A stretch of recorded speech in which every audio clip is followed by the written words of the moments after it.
is trying really hard to be competitive in one of the toughest market segments, the sports sedan segment. So we grabbed the new CTS Coupe and put it against its closest competitors, the BMW 335 IS and the Audi S5. Well, these cars look similar on paper, but how close are they in the real world?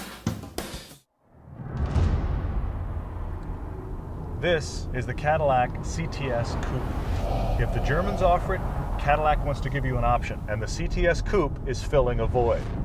Lots of people ask us, are American cars okay to buy?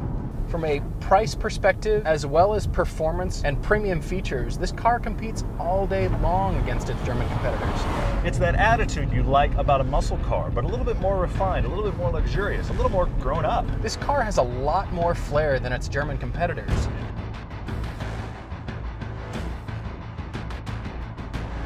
Cadillac has been banging away at this art and science design thing for a while now, and it really works. And the art and science design is essentially hand a guy a ruler and say good luck. The circular fuel filter cap looks very out of place. There's pointy bits everywhere. It's almost like the designers were inspired by a prison shiv. The overall proportions are fantastic. This car is gorgeous. It's got huge wide rear fenders to accommodate a wider track, and the car looks like it's crouching forward. Check out the headlights and the taillights. The edges are not flush with the sheet metal. The center taillight actually doubles as the rear fin. That's pretty cool thinking. And no other car looks like this one from the back. It's like they modeled the styling after an iron. Pointy and angry at the front, and enormous and blocky at the tail. And this grille seems like one of the ways that Cadillac is trying to compete with Audi, as if the knight with the largest shield wins. You can definitely tell the German cars are far more buttoned down in their styling and in the material choices. They're a lot more conservative than the Cadillac is. GM has been behind on its interiors for quite some time. But it's nice to see that the materials in the CTS are really pretty pleasing. In a lot of places, they're better than the BMW. The dash is a nice soft touch leather. The nav screen pops up kind of similar to an Audi A8 actually. And they've done a really good job of thinking about how you'll use it. It's only when you have full nav screen needs that it pops up all the way. Now, it's not without faults. The interior door switches are the exact same ones off the Corvette. Some of the plastics feel cheap, and it's let down by the seats. They're not quite as bad as the seats in the Camaro, but are Americans really this fat? Do we really have to make these seats so wide so our back fat fits? It took me a while to find a comfortable seating position in this car, but the legroom is great. Now, because the styling is so cool, that means your headroom is gonna be compromised. Don't get me wrong, it's better than most, but it's not great. When I get into the CTS, and I think I'm gonna take it for a fun drive, I don't bring the expectations I would when I'm driving a real sports car. But definitely you're getting away from that terrible floaty Cadillac ride. This has the ride of a good luxury sports sedan. There's no question you can hustle this car and it feels fun. But this is a big car. It's almost 4,000 pounds. Some cars feel light on their feet the faster you go, but in the CTS, you feel every single pound. But you get it up here on a mountain road, throw it around a bit, that's actually pretty inspiring. The initial turn-in is pretty sharp, and the driving feel is good, but as soon as you really start hustling this car, things can get a little scary. Drive it at about 7/10, and it's really good.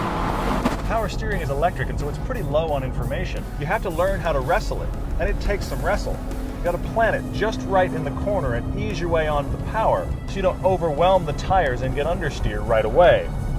The engine is strong. It's got 300 horsepower, but again, did I mention the car weighs 4,000 pounds? If you want a rocket ship, you have to get the CTS-V, but you also have to spend a whole lot more money. This isn't a slow car. It just doesn't have mind-blowing power like you might expect. This V6 redlines at 6,500, and it's only the last couple thousand RPMs that you really feel a good amount of power. Thankfully, this shiftable automatic gearbox is decent. It's got little buttons behind the steering wheel, and it's not a dual clutch transmission, but it's faster than you think it is. This car is also available in a 6-speed manual, and of course, I'd prefer that. But as automatic transmissions go, this is pretty good. The brakes are good too. I find the brakes in the CTS to be more than adequate when you really dive into them. But again, the car could be a lot lighter.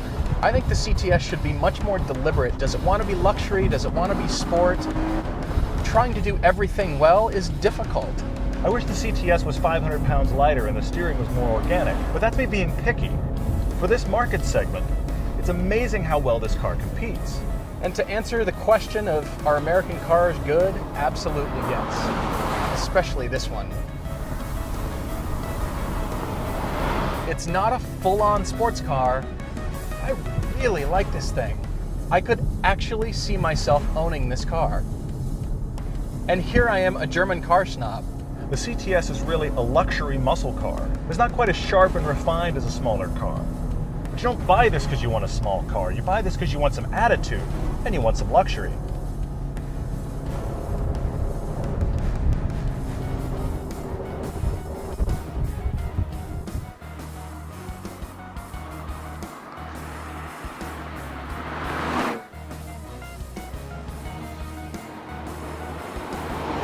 This is tough. That is an amazingly close three cars. It's really close.